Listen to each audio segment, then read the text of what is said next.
Our ears are actually pretty amazing. They are completely self-cleaning.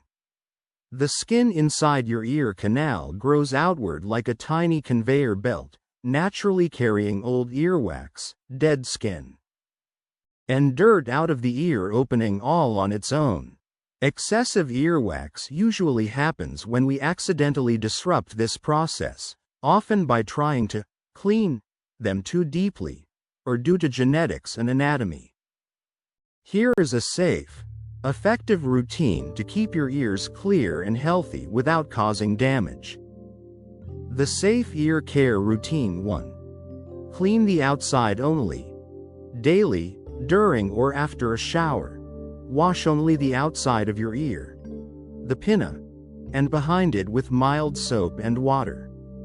When you dry off, use a clean washcloth over your finger to wipe away any wax that has already made its way to the very edge of the opening.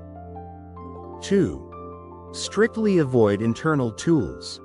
All the time. Never insert cotton swabs, Q-tips, bobby pins, or keys into your ear canal. Cotton swabs act like a piston in a syringe.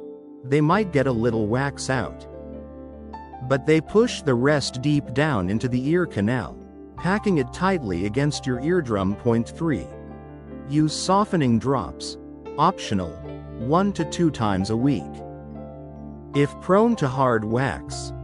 If your wax is naturally very dry and hard, place 2 to 3 drops of plain mineral oil, baby oil, or over-the-counter hydrogen peroxide drops into your ear canal.